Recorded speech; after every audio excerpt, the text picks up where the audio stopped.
জানো আমার কাছে শীতে বা বাকিগুলা কাটাইতে পারছি এবার বুঝি কাটাইতে পারছি না কি রে এই এই মাথাটা একটু তোল তোর আল্লাহ তো হয় নাকি মাথাটা তোল কচ্ছপের মতো বাইক কর এনে কই দিছস গন্ধটা ঠিক আছে না গন্ধ তো হইবই ল্যাপটা 3 বছর ধরে ধৌ নাই গন্ধ হইব না দেখে হারাম তো এই ল্যাবের গন্ধ না তোর গায়ের তা গন্ধ আসে হ্যাঁ আজকে 16টা দিন গোসল করছ না গোসল করবো কেমনে পানি গায়ে দিলে মানে কামড় দেয় দুনিয়ার মানুষ কেমনে গোসল করে হ্যাঁ কে গোসল করে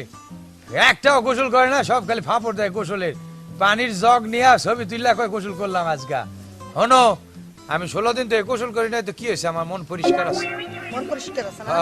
মন পরিষ্কার থাকলে হবে না শরীরে পরিষ্কার থাকতে হবে না পাক শরীরে নামাজ কালাম হয় না আল্লাহ রাসূলের নাম নিলেও হয় না নামাজ তো ধরি না শীত গেলে ধর্মু যা ইনশাআল্লাহ না যাইতে পারব না যা ভাই আমার তুমি আমার ভাবি আমার মা হইলে কই তো কি আর গোসল এ 10 বছর তুই গোসল করিস না বাপ ভালোবাসা মোর মা এটাই কইতো আর তুমি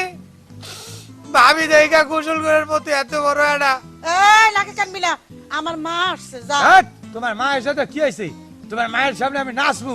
তোমার মা এসে তোমার মারে একটু খাওয়াই দাও পান মুখে দিয়া দাও আমার ভাই আসছে বুঝছ না কেন ওই হালার বা হালা তো আমার মাসে বেশি নোংরা ওই তো গোসল করে না মনে হয় আর 32 দিন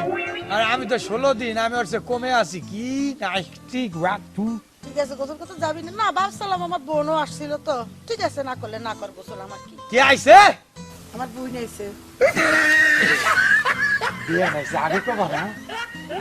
তোর মনে হয় কারেন্ট চলে আসছে না কারেন্ট মানে কি আসি গোসল তাই প্রতিদিনই করতে চাই কিন্তু কথা হইলো যে ওই আমার ভেতরে তো একটা ফিলিং লাগবে সমস্যা নাই আমি তাড়াতাড়ি ভাবি গোসল করে আইতাছি পানি কোনো ব্যাপার না হয়ে যাও না ঝাঁকা নাকা আছে আসসালামু আলাইকুম রিয়ান শাহ যেই না বুনে তো বসলছে দেশে দৌড় আর আমরা তো বদমাইশ